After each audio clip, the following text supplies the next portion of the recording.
പിതാവിൻ്റെയും പുത്രൻ്റെയും പരിശുദ്ധാത്മാവിൻ്റെയും നാമത്തിൽ ആമേൻ. സംഖ്യയുടെ പുസ്തകം 22-ാം അധ്യായം. ബാലാക്കും ബാലാമും. ഇസ്രായേൽ യാത്ര തുടർന്നു മോവാബ് സമതലത്തിൽ ജോർദാനക്കരെ ജെറിക്കോയുടെ എതിർവശത്ത് പാളയമടിച്ചു. ഇസ്രായേൽ അമോര്യരോട് ചെയ്തതെല്ലാം സിപ്പോറിൻ്റെ മകൻ ബാലാക്ക് കണ്ടു. സംഖ്യാബലത്തിൽ മികച്ചു നിന്ന ഇസ്രായേലിനെ മോവാബ് ഭയപ്പെട്ടു. അവരെ പ്രതി അവൻ ഭയചകിതനായി. മോവാബ് മിദ്യാനിലെ പ്രമാണികളോട് പറഞ്ഞു, കാളവയലിലെ പുല്ല് തിന്നുന്നത് പോലെ ഈ നാടോടികൾ നമ്മെ വിഴുങ്ങിക്കളയും. സിപ്പോറിൻ്റെ മകൻ ബാലാക്ക് ആയിരുന്നു അക്കാലത്ത് മോവാബിയരുടെ രാജാവ്. അവൻ അമാവിൻ്റെ ദേശത്ത് യൂഫ്രട്ടീസ് തീരത്തുള്ള പെത്തോറിലേക്ക് ദൂതനെ അയച്ച് ബെയോറിൻ്റെ മകൻ ബാലാമിനോട് പറഞ്ഞു, ഈജിപ്തിൽ നിന്ന് ഒരു ജനത വന്ന് ഭൂമുഖം മൂടിയിരിക്കുന്നു. അവർ എനിക്കെതിരായി പാളയം അടിച്ചിരിക്കുകയാണ്.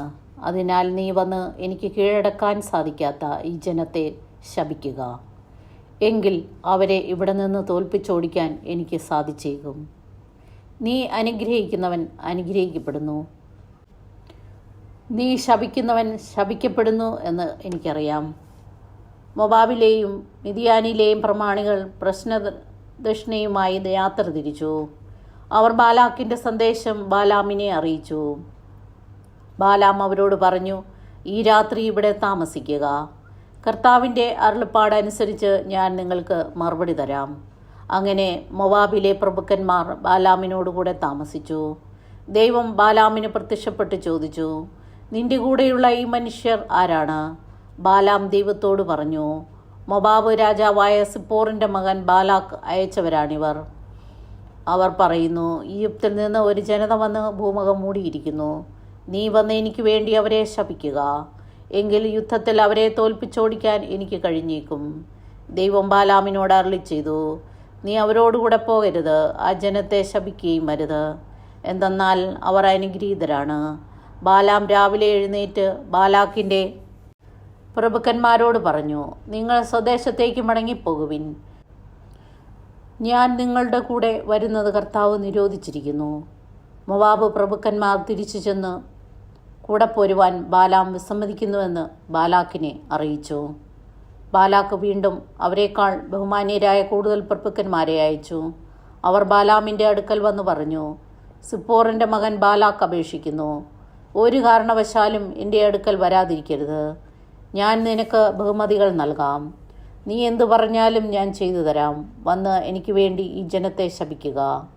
ബാലാക്കിൻ്റെ സേവകരോട് ബാലാം പറഞ്ഞു, ബാലാക്ക് തൻ്റെ വീട് നിറയെ വെള്ളിയും സ്വർണവും എനിക്ക് തന്നാലും എൻ്റെ ദൈവമായ കർത്താവ് കൽപ്പിക്കുന്നതിൽ കൂടുതലോ കുറവോ ചെയ്യുക എനിക്ക് സാധ്യമല്ല. ഈ രാത്രി കൂടി നിങ്ങൾ ഇവിടെ താമസിക്കുവിൻ. കർത്താവ് കൂടുതൽ എന്തെങ്കിലും പറയുമോ എന്ന് അറിയട്ടെ. രാത്രിയിൽ ദൈവം ബാലാമിനോട് പറഞ്ഞു, ആ മനുഷ്യർ നിന്നെ വിളിക്കാൻ വന്നിരിക്കുന്നെങ്കിൽ എഴുന്നേറ്റ് അവരോടൊപ്പം പോവുക.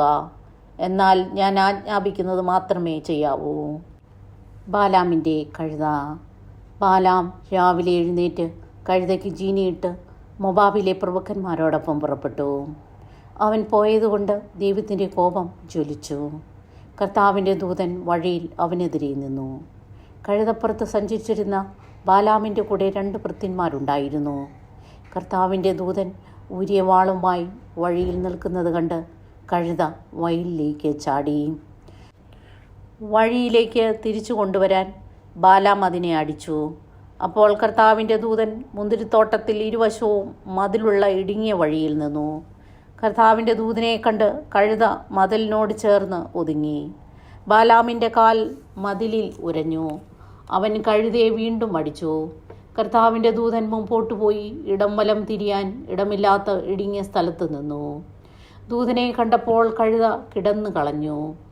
ബാലാമിൻ്റെ കോപം ജ്വലിച്ചു. അവൻ വടി കൊണ്ട് കഴുതയെ അടിച്ചു. അപ്പോൾ കർത്താവ് കഴുതയ്ക്ക് സംസാരശക്തി നൽകി. 3 പ്രാവശ്യം എന്നെ അടിക്കാൻ ഞാൻ നിന്നോട് എന്ത് ദ്രോഹം ചെയ്തു എന്ന് അത് ബാലാമിനോട് ചോദിച്ചു. ബാലാം കഴുതയോട് പറഞ്ഞു, നീ എന്നെ അവഹേളിച്ചു. വാളുണ്ടായിരുന്നെങ്കിൽ ഞാൻ നിന്നെ കൊന്നുകളയുമായിരുന്നു. കഴുത ബാലാമിനോട് ചോദിച്ചു, ഇന്ന് വരെ നീ സഞ്ചരിച്ചിരുന്ന നിന്റെ കഴുതയല്ലേ ഞാൻ? ഇതിനു മുമ്പ് ഒരിക്കലെങ്കിലും ഞാൻ നിന്നോട് ഇങ്ങനെ ചെയ്തിട്ടുണ്ടോ? ഇല്ല, ബാലാം സമ്മതിച്ചു. അപ്പോൾ കർത്താവ് ബാലാമിൻ്റെ കണ്ണുകൾ തുറന്നു. ഊരിയ വാളേന്തി വഴിയിൽ നിൽക്കുന്ന കർത്താവിൻ്റെ ദൂതനെ കണ്ട് അവൻ കമിഴ്ന്നു വീണു. കർത്താവിൻ്റെ ദൂതൻ ബാലാമിനോട് പറഞ്ഞു, കഴുതയെ 3 പ്രാവശ്യം അടിച്ചതെന്തിന്? നിന്റെ യാത്ര വിവേകശൂന്യമാകിയാൽ നിന്നെ തടയാൻ ഞാൻ വന്നിരിക്കുന്നു.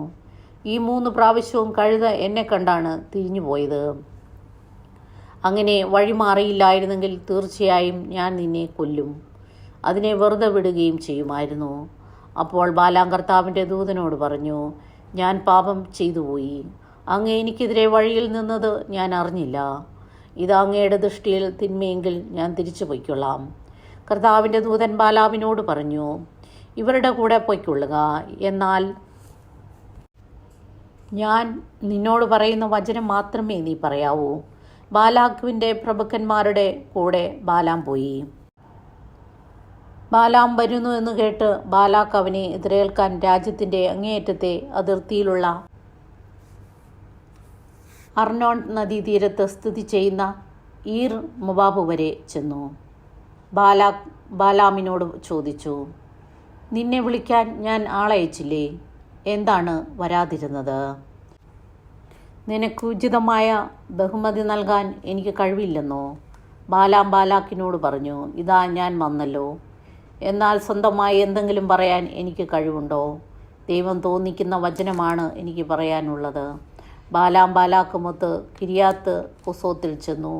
ബാലാക്ക് കാളകളെയും ആടുകളെയും ബലി കഴിച്ച് ബാലാമിനും കൂടെയുണ്ടായിരുന്ന പ്രഭുക്കന്മാർക്കും അതിൽ നിന്ന് കൊടുത്തയച്ചു.